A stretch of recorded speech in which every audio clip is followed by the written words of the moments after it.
Seperti biasa tentu saja kita selalu bersyukur pada Allah Subhanahu wa taala atas berbagai karunia dan nikmat yang diberikan kepada kita sekalian. Kalau tidak salah sekarang ini bulan Agustus ya? Agustus ya? Apa kira-kira bayangan Bapak Ibu tentang Agustus? Yang gampang, kemerdekaan ya? Kemerdekaan. Ya, kemerdekaan. Dan biasanya ditandai dengan pasang bendera. Belum pasang bendera belum? Belum ya? Pak RW ngasih tahu tanggal 1 pasang bendera. Pasanglah bendera ya untuk kemeriahan perayaan kemerdekaan. Ya, jangan kemudian soliter menyendiri itu ya. Dia nggak mau pasang karena berbeda pendapat. Ya, jangan ya. Kita berbangsa dan bernegara. Ya, bermasyarakat, berbangsa dan bernegara. Jadi sekalipun, mohon maaf sekali lagi, sekalipun kita nggak sependapat nih ya dengan mainstream, ya, perlu pasang bendera tuh ya, pasanglah. Jika perlu nih Pak RW, kalau yang teman-teman yang tadi tuh nggak mau pasang bendera itu, pasangin sama Pak RW, ya pasangin. Nih, atau bikin bendera yang panjang tuh. Jadi mereka diikut sertakan semua, ya. Ini kan apa? Negara demokrasi. Memang dia boleh berbeda, tetapi demi kerukunan di masyarakat. Ya. Pak RW sebagai pimpinan daerah, kepala daerah, memfasilitasi itu. Ya. Karena dia tidak sesuai dengan keinginan dia, pasangin benderanya. Ya. Saran saya ya, wah nggak ada anggarannya, carikan ya urunan patungan kita nih, belikan bendera, pasang depan rumahnya, gitu ya. Jangan di dalam, kan di luar kan milik umum ya. Untuk menunjukkan ada kekompakan, kebersamaan. Ini penting Pak. Ya. Sama seperti kita nih, kan kemarin Pak Effendi ngumpulin duit buat beli baju seragam ya. Tuh.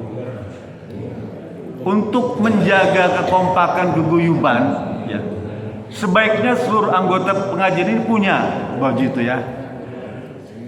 Kalau misalnya ada keterbatasan nggak bisa beli tuh, nggak bisa urunan, DKM nanggung, paham Pak ya? Belikan tuh, ya. Nggak apa-apa, kan kita banyak anggaran nih kas.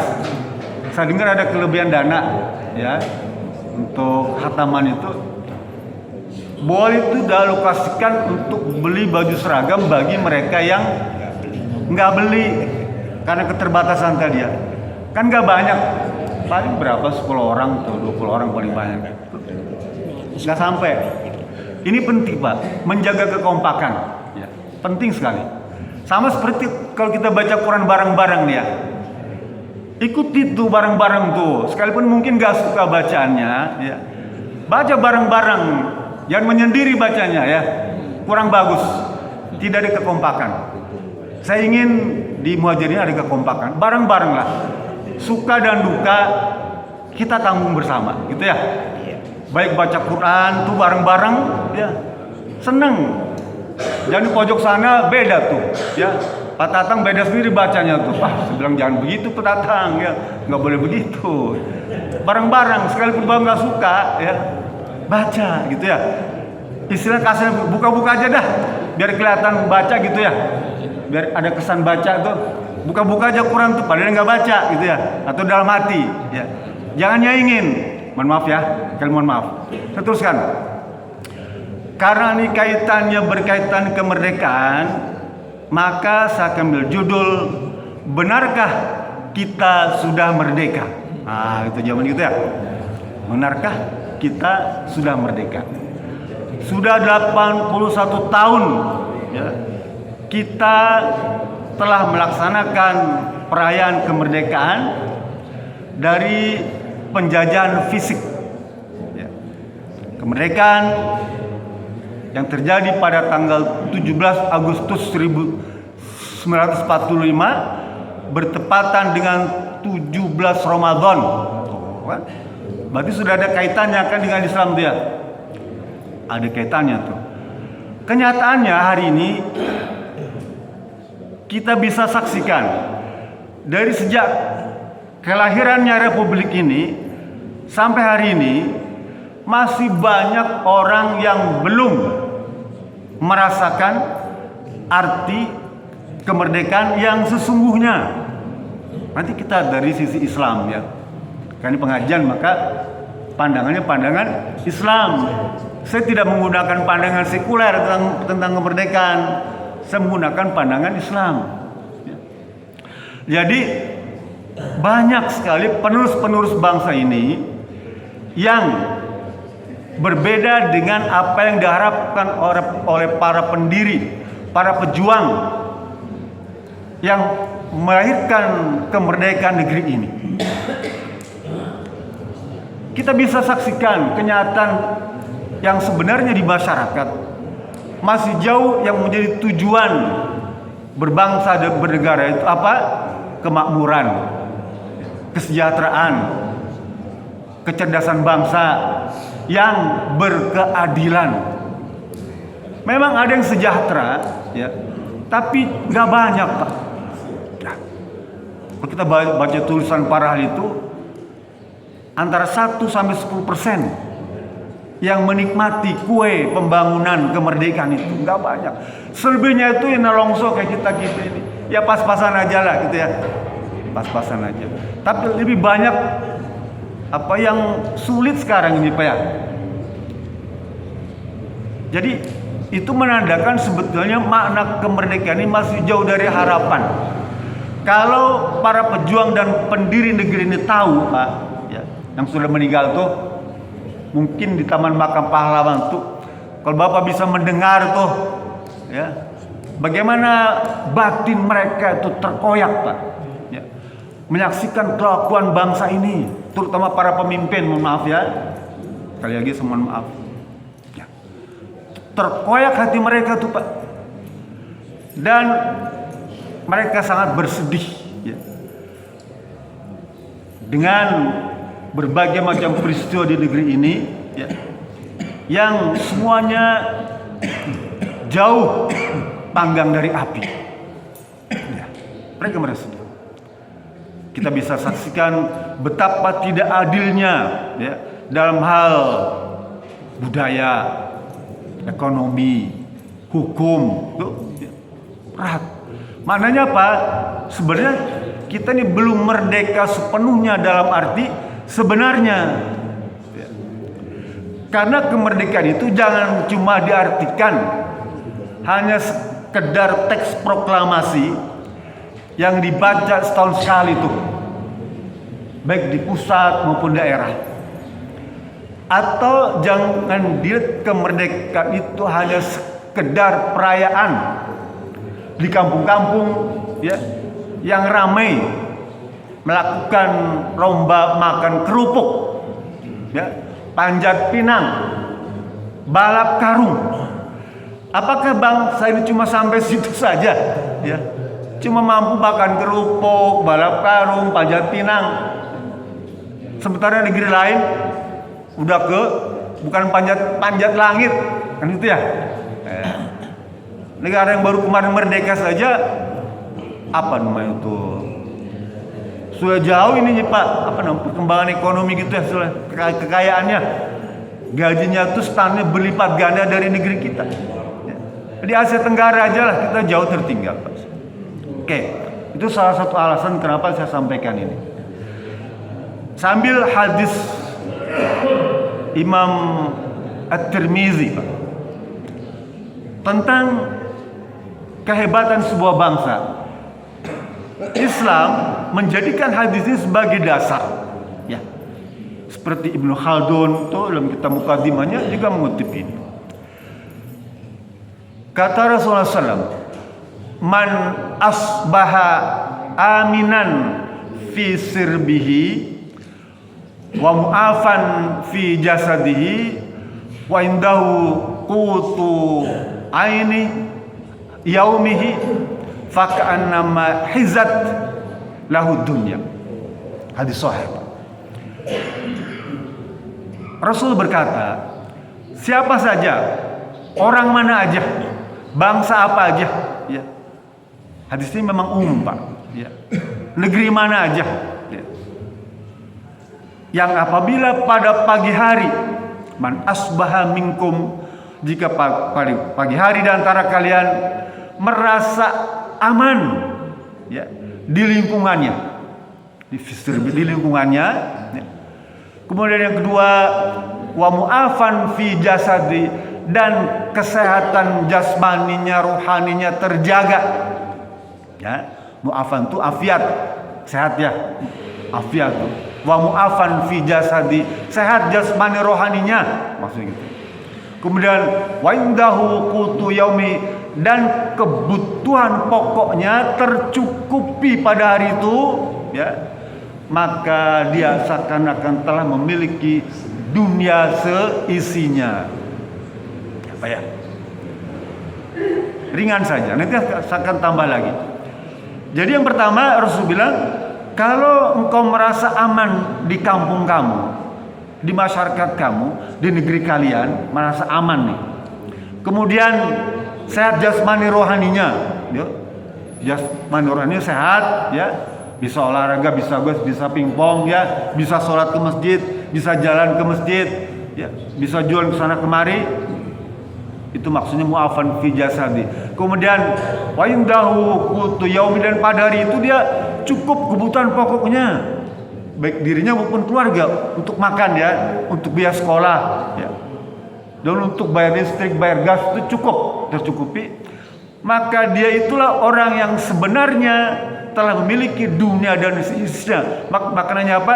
Dia telah merdeka. Oh ya, merdeka dia.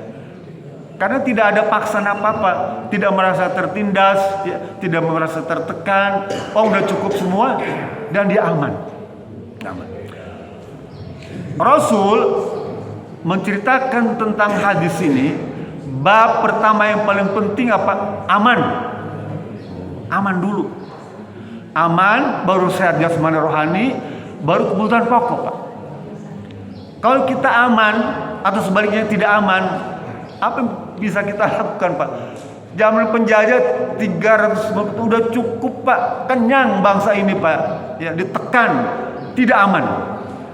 Sehingga nggak bisa beribadah dengan sempurna, nggak bisa bertani, bercocok tanam dengan sempurna, nggak bisa cari sempurna. Susah kalau tidak aman, Pak. Ibadah saja tuh dalam kategori berjamaah, kalau tidak aman nggak bisa, Pak. Nah, saya sampaikan ada sebetulnya bukan hadis, tapi banyak orang menganggapnya hadis. Saya belum punya rujukan sumbernya, tapi ini sering dipakai ya, tentang kemerdekaan. Bunyinya begini, katanya saya dengar dari para sahabat gitu ya, al-hurriyatu tamamul ubudiyah. Kemerdekaan, al-hurriyatu kemerdekaan, kebebasan itu kemerdekaan. Al-hurriyatu tamamul ubudiyah. Kemerdekaan itu bisa mengantarkan atau penyebab orang beribadah dengan sempurna. Ya. Kalau merdeka kan, kalau aman kan kita bisa ke masjid dengan enak tuh. Sholat bisa khusyuk, ya. Coba kalau tetangga kita negeri lain lah, sama muslim, di bawah tondokan senjata, kekacauan, kerusuhan, desing bom, kan takut kita, Pak. Sekalipun cuma lewat doang tuh, Pak. Mohon maaf ya, itu negara-negara Timur Tengah, cuma kelewatan rudal aja ngeri mereka. Takut itu nggak nyampe ke tujuan, jatuh di tempatnya dia. Memang canggih pakai komputer, tapi kan gak ada yang bisa jamin. Kayak kita punya motor bensinnya habis, biasa pakai pertalit harusnya cukup 20 kilo, 10 kilo udah habis. Pertalit campur air. Itu juga sama tuh, rudal balistik tuh bisa nggak nyampe, jatuh. Nah, orang lagi sholat berjamaah ngeri dia dengar suara itu, Pak. Itu kata sahabat bilang, al-hurriyatu tamamul ubudiyah. Kemerdekaan itu bisa menyempurnakan ibadah kalian. Inilah pentingnya aman tuh. Wa hakikat ubudiyah tamamul hurriyah. Ibadah itu hakikatnya adalah cerminan kemerdekaan yang sempurna, cerminan kemerdekaan yang sejati. Jadi kalau hakikat ibadah yang sebenarnya Pak, ibadah nih, maka itu dia cermin kemerdekaan. Orang ibadah itu kan harus membebaskan dari segala sesuatu selain Allah. Paham ya? Karena dunia dibebaskan, karena pejabat dia bebas, nggak terpengaruh. Pokoknya kalau sudah menghadap kiblat, lillah, hanya semata-mata karena Allah. Itulah yang dimaksud kemerdekaan. Kata Umar bin Khattab, ini hadis mauquf ya. Umar bin Khattab ngomong, "Matastabadtum anas ya, faqad waladatum ummatum ikhrara." Sejak kapan manusia itu menjajah orang lain? Sebetulnya saya sebutnya kalian ya. Sejak kapan kalian memperbudak orang lain? Sementara ibu kamu melahirkan kamu itu bukan hanya dalam keadaan suci tapi juga merdeka. Ibu kita nih Pak, melahirkan kita ini kan bukan cuma suci, tapi kita merdeka. Ikhraran itu artinya merdeka. Huriyah, ya, merdeka sama. Kata Ibnu Khattab gitu. Kalau begitu ada hak hakiki seorang insan apa? Kemerdekaan. Sejak lahir itu. Ya lahir. Bahkan sejak 120 hari ya. Orang bayi itu sebetulnya sudah merdeka dari macam tekanan. Sudah merdeka. Nanti baca surat apa tuh? Al-A'raf ayat 172. Ya. Alastu birabbikum. Allah ini nanya kepada kita, janin Pak, dalam bayi kandungan tuh. Ibu kita nggak dengar, tapi ada dialog antara Allah dan kita waktu dalam kandungan bayi itu. Nanti baca Al-A'raf ayat 172 tuh. Allah tanya kepada kita, ya fulan, belum ada namanya dulu kan, ya, masih bayi itu. 102 hari itu sebetulnya sudah sempurna, 4 bulan ya. 4 bulan bayi itu sudah sempurna, udah cukup lah, ya.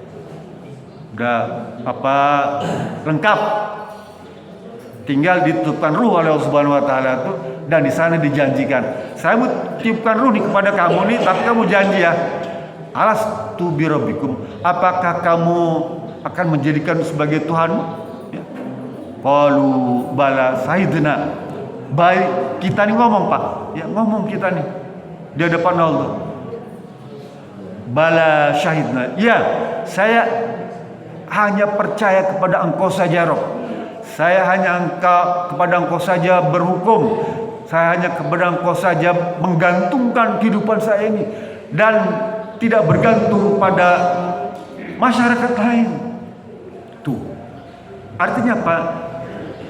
Kita sudah merdeka sejak bayi, sejak dilahirkan kita sudah merdeka. Lalu kenapa sekarang kita sangat bergantung kepada orang lain? Ya, apalagi bergantung pada pohon, namanya gantung diri, gitu ya. Jangan bergantung pada Allah saja, ya. Insya Allah akan selamat. Karena kalau bergantung pada Allah, Allah akan berikan semua kebutuhan kita melalui jalur dan cara yang kita tidak pernah pikirkan. Ya. Wa may yattaqillaha yaj'alahu makhraja. Teruskan. Yang pertama rasa aman tuh, Pak. Nabi Ibrahim alaihissalam ketika memasuki kota Mekah, ya, diceritakan oleh Allah Subhanahu Wa Taala dalam Quran surat Al-Baqarah ayat 126. Al-Baqarah 126. Ibrahim berkata, "Iz qala Ibrahimu Rabbij'al hadza baladan amina warzuq ahlahu minas samarat man amana billahi wal yawmil akhir." Ibrahim ya, sebelum memasuki kota Mekah itu Pak, ya Rabbij'al hadza baladan amina. Jadikanlah negeri ini ya sebuah negeri yang aman, sentosa, dan karuniakanlah apa makanan, buah-buahan ya, dari keutamaanmu. Itu dalam dialamatkan bagi orang yang percaya, beriman kepada Allah dan hari akhir.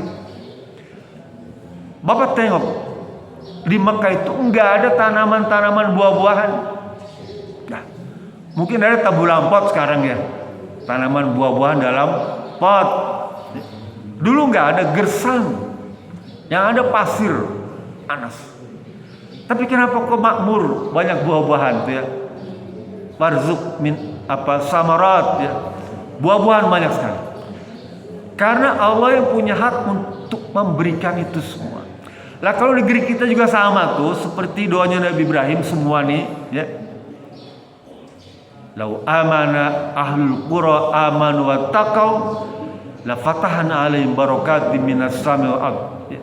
Kalau saja penduduk negeri itu beriman dan bertakwa, maka Allah buka tuh pintu langit itu. Allah kucurkan bukan hanya hujan, semua jenis makanan.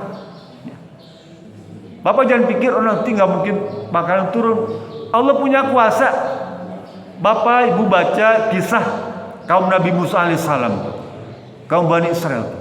Allah turunkan makanan dari langit. Manna wa salwa itu Allah turunkan dari langit. Dan ini juga banyak dipraktekkan para ulama di kita ya. Sebanyak cerita kisah-kisah menarik para ulama itu, dia dongeng dapat kiriman makanan entah dari mana. Persis seperti Siti Maryam di mihrab ya. Nabi Zakaria pamannya kaget karena dia tinggal di keluarganya pamannya Zakaria itu. Dan dia nggak pernah ngirim makanan ke Maryam itu, nggak pernah bu. Nanti baca surat Maryam itu, kisah Maryam itu panggil. Setiap pagi Nabi Zakaria itu mendapatkan makanan di kamar di mihrab kayak gini, mihrab ini. Siapa yang ngirim? Kata Maryam, Allah yang ngirim. Ya, Allah yang ngirim makanan untuk Pak. Bendanya kan berupa fisik besar tuh ya. Itulah keistimewaan orang Islam, orang yang beriman. Allah jamin Pak. Jangankan orang beriman, orang kafir. Allah jamin rezekinya. Orang yang memusuhi Allah, Fir'aun itu, ya, Allah jamin rezekinya. Orang yang menyekutukan Allah, nih musuh katanya, Allah jamin rezekinya. Coba. Orang kafir, menjatuhkan orang musyrik, orang yang jahat kepada Nabi Muhammad, orang yang injek-injek Quran, yang melecehkan Islam, mereka dijamin semua rezekinya. Apalagi kita yang masih beriman, mengakui Allah sebagai Tuhannya, Muhammad sebagai nabinya, Quran sebagai kitabnya, Ka'bah sebagai kiblatnya, pasti Allah jamin. Iblis yang dijadikan musuh oleh Allah Subhanahu wa taala sendiri, ya. Aduwi wa aduwukum aduwakum, musuhku dan musuh kalian. Allah kabulkan keinginannya tuh Pak. Fanzirni ila yaumi yub'atsun. Ya Rob, setan ngomong nih. Saya bukan setan, tapi saya ucapan setan saya kutip. Tapi saya bukan setan. Fanzirni ila yaumi yub'atsun. Ya Allah, tangguhkan usia saya, ya. Tangguhkan ajal saya sampai hari kiamat. Jadi setan itu minta doa sampai hari kiamat. Makanya usia setan itu tua-tua, ya. Sekarang nonton nggak tuh pada bongkok setannya, kukunya panjang-panjang, rambutnya ngejuntai. Ini setan, dagunya panjang karena udah tua, hidupnya udah puluhan ribu tahun, ya. Nggak ada setan tuh digambarkan muda, kecuali yang masih menyusui baru lahir, tuyul. Nah itu kalau bapak mau miara tuyul, beli susu yang bagus, cocok bapaknya. Jadi setan itu udah pada tua semua, ya. Jadi dia minta pada Allah agar usia yang ditangguhkan, dan Allah kabulkan tuh. Innaka minal muntadhirin, engkau adalah hamba-Ku yang aku kabulkan keinginanmu. Setan dikabulkan. Nah. Pak Effendi tadi baca surat Al-Mumtahanah, kalau nggak saya dengar ya Effendi ya. Nanti Bapak Ibu baca surat Al-Mumtahanah ayat 8. Allah berfirman, la yanhakumullahu 'alal ladzina lam yuqatilukum fid din walam yukhrijukum min diyarikum in tabarruhum waktu situ ilaihim innallaha yuhibbul muqsitin. Al-Mumtahanah ayat 8. Kata Allah, tidak ada larangan, Allah tidak akan melarang kalian untuk berbuat baik pada orang lain atau berbuat adil pada orang lain, ya, selama dia tidak memerangimu dalam urusan agama, fitin, ya, dan tidak mengusirmu dari negerimu. Din agama, biar negeri, paham ya? Dua perkara ini dijadikan sumber hukum, ya, bahwa setiap manusia punya hak kebebasan beragama dan kebebasan bertempat tinggal negeri itu, ya.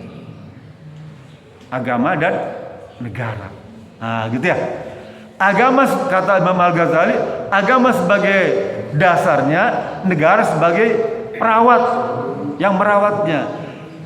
Pak, konsep dalam Islam kehidupan bernegara itu, agama dijadikan landasan hukum, ya. Kenapa? Karena seseorang itu kalau tanpa agama dia tidak ada rem. Wong ada agama saja tuh yang pengawasnya para malaikat, orang masih bisa melakukan kejahatan. Paham ya? Mohon maaf nih, saya misalnya jadi pimpro, saya dulu pernah jadi pimpro, contoh ya. Ada kesempatan tuh untuk melakukan manipulasi, tapi karena saya punya agama, agama saya melarang. Paham ya? Karena agama itulah yang menjadi benteng, bukan undang-undang. Bapak Ibu pasti nggak akan hafal pasal undang-undang itu. KUHP itu berapa ribu pasal itu, Pak. Tebel kitabnya itu KUHP itu. Nggak akan hafal. Kelas pengacara aja nggak akan hafal. Tanya polisi apakah hafal semua? Enggak. Tentang undang-undang itu saking banyak cepat. Tapi agama melandasi hidup kita bermasyarakat, berbangsa, bernegara. Dia jadi rem, ya. Jadi sebab untuk tidak melakukan kejahatan.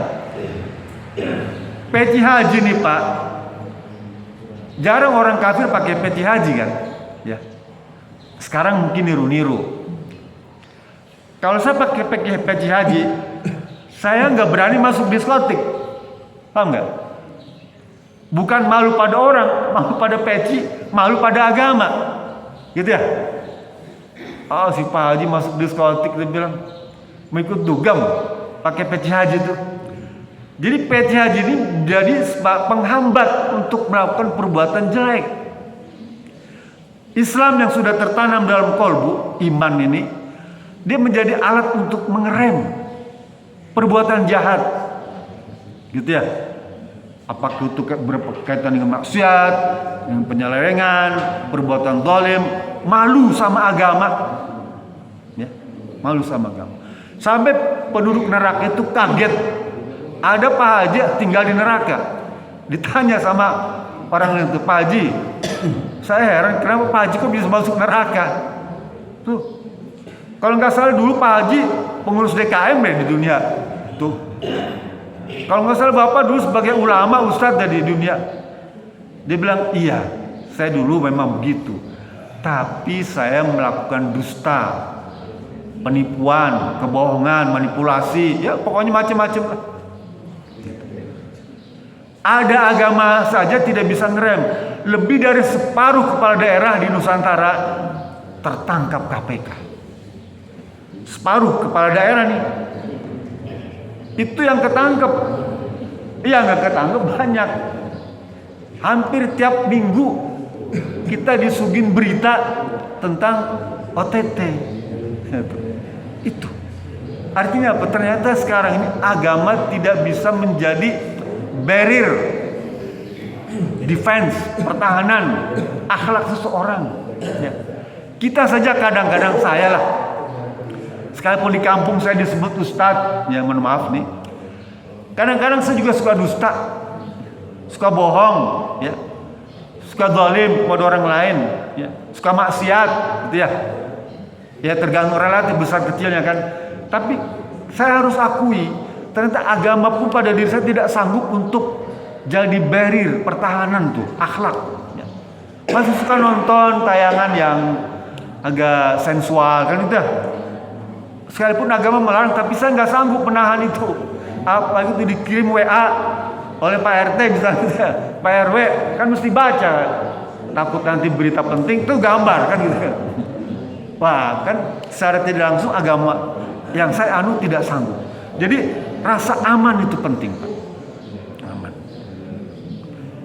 Penduduk surga ya, yang kita suka baca doa tuh habis sholat, Allahumma antas salam wa minkas salam wa ilaikal salam fa inna rabbana bisalam wa adkhilnal jannata darussalam. Dan masuklah kamu ke negeri yang aman. Ya. Hadis tadi, doa tadi cerita tentang orang yang masuk surga. Tapi para ulama dijadikan negeri yang aman itu seperti surga. Ya, kita bersyukur Pak, alhamdulillah ya, negeri di Nusantara ini relatif aman, ya, relatif aman. Sekalipun ada begal ya beberapa kali ini, begal pencurian itu memang kelengahan kita lah. Tapi secara umum mayoritas kita relatif aman. Dan kita berharap keamanan ini terus ya sampai kapan? Selamanya. Sampai dunia berakhir. Memang sekarang ada isu ya. Ini banyak orang memprovokasi. Akhirnya terbawa ke seluruh mall, bank pagarnya tinggi-tinggi kan. Berapa? 5 meter pagar itu tinggi-tinggi semua mall. Jakarta, Surabaya, Bandung semua udah mulai pasang kuda-kuda. Khawatir tidak aman. Kenapa? Karena bangsa kita punya pengalaman sejarah yang kelam ya, dan itu setiap berapa tahun dia diputar kembali kaset itu ya. Kaset pengalaman buruk itu diputar lagi oleh siapa? Oleh para provokator itu ya, oleh orang-orang yang tidak suka benci dengan kedamaian. Dulu di kampung saya itu orang yang mau dieksekusi itu dicentrang tuh pintu rumahnya tuh, paham Pak? Di Cirian dikasih tanda tuh, ya tanda nih si fulan ini dia alirannya A tuh dicentrang pintu rumahnya tuh. Jadi eksekutor tuh datang lihat centrang sudah. Ya. Ini pengalaman. Takut kaset itu berputar lagi seperti itu lagi. Sehingga saya pesan sekali lagi sebagai penutup nih ya, pada saudara-saudara saya, tetangga-tetangga saya yang tadi ada beda paham dia, pasang bendera. Takut nanti ada orang yang mencirikan, paham Pak ya? Saya bukan nakutin, nggak, sama sekali tidak menakut-nakuti. Tapi ini pengalaman kaset lama, ya, pasang bendera supaya tidak diciri oleh orang lain. Kan kita senang juga kalau satu komplek ini selamat semuanya, nggak ada berita di koran, di TV, ya, yang membuat kita tidak nyaman. Ya, teman saya kan, saya baru tahu kalau ternyata ini, kan? Saya baru tahu kalau ternyata dia ini. Itu yang saya pesankan kepada diri saya dan kita semua. Ya, rasanya itu saja. Memang baca kemerdekaan ini panjang Pak ya, tapi ya sudahlah ya, kita batasi waktunya saja. Semoga informasi yang saya sampaikan ini bisa menambah perbendaharaan ilmu ya bagi diri saya dan kita semua, sehingga kita bisa menjadi masyarakat yang rukun ya, bangsa yang kuat dan negara yang berdaulat. Amin. Itu saja. Mohon maaf atas segala kekurangannya. Billahi fisabilillah. Assalamualaikum warahmatullahi wabarakatuh.